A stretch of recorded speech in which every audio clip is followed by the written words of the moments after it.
Jeff, anything further on Dylan this morning? He's out today. I would not rule him out necessarily for Thursday. Right now, I would just say it's day to day, and as I get more, or as we know more, I'll let you know. But that's what I'd say today. The relief, it sounds short term somewhat. No, I mean I never necessarily thought it was long term, but you just with injuries you don't know. So right now my thought is that again he could be available for Thursday, but we'll see.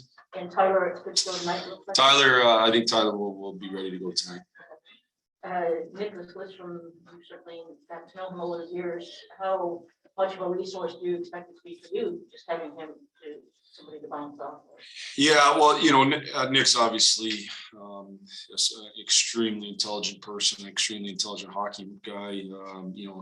Obviously an increased role only increases the resources that we have and the experience we have. For me, as I've said lots with Steve, Steve's been through so much and he's been a great resource for me. And I would say the same with Nick. And Nick was always a real, obviously was a very cerebral player and sees the game and probably as well as anybody ever saw the game. And so, anytime you get opportunities to use those types of great resources, you definitely should, and I will. So just having somebody like him around for more insight, or maybe to bounce ideas off. I mean, Nick went through that. A lot was expected from him at a young age. Yeah. He knows what that's like. Yeah, no doubt. Obviously, adding, that, through his own personal experience, can certainly help a guy like Moritz. I think he can help all of us. He can help us coach Moritz better. I think, again, just having those types of valuable resources in our organization to an even greater extent is excellent for us. Thanks. One more quick one on that. When you've seen former players work with, guys, especially that stature, not there's many of them, but how do players respond, do you think, to that? Well, I think with great respect, and I think obviously when you hear something from a player that's gone through and been as good as Nick was, arguably one of the top couple defensemen of all time, some type of argument in there, but certainly in the top five, man, I think it means it brings tons of weight when he speaks, and then when you get to know him and you realize, first off, what a good person he is. Secondly, how smart he is. Then it means even more. I had a good chance to work with Chris Chelios in Grand Rapids and in Detroit for a period of time, and just brings a different perspective. He looks at things like an elite player did, and obviously with Nick, he'll bring that type of perspective.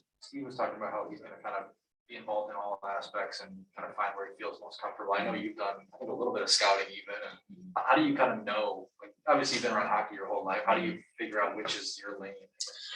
I think it's everybody's a little bit different. I came up kind of as a coach and a scout in college. That's kind of what you do. And some of the guys that I know that were coaches in college are now full-time scouts in the NHL and great at it. And some guys have kind of went through, more of the coaching ranks.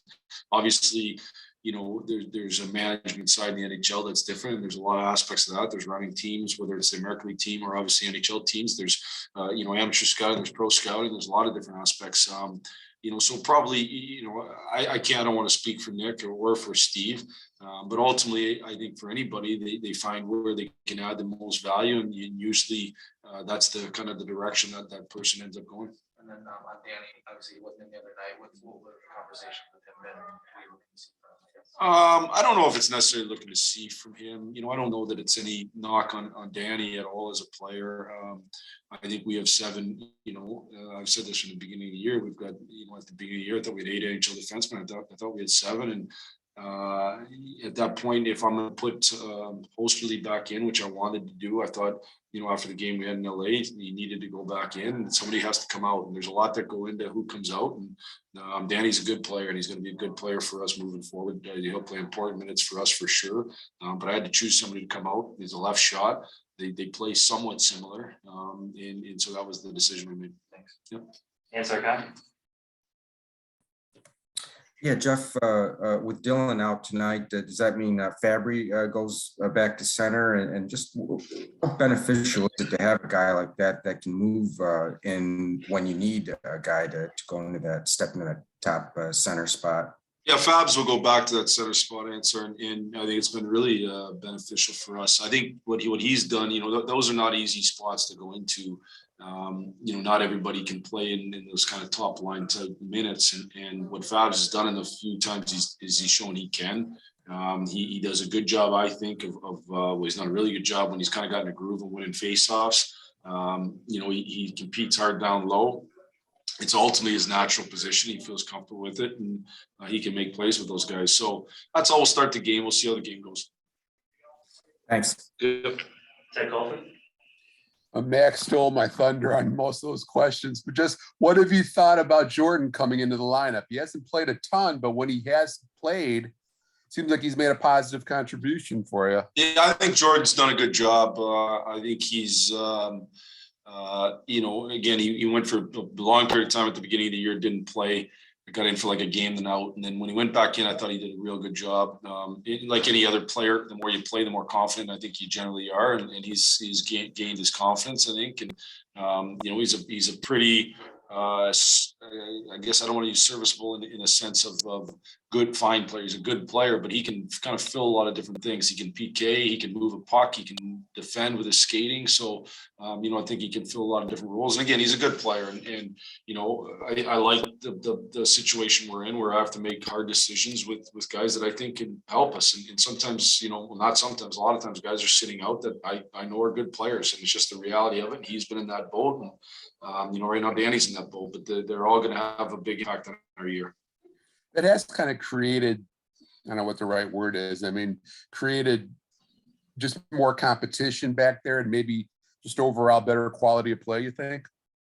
Yeah, well, it's definitely created more competition. I think at times it's we've had better quality of play. I mean, I think we're still trying to bring it to another level where our consistency is even better, and we're not giving up as many chances as we have. So I think there's improvement for sure. But I do think there's competition back there, and it gives you depth for sure. Thanks, Jeff. Yep. Thanks, everyone. Zach Shorley with 7. Hey, Steve.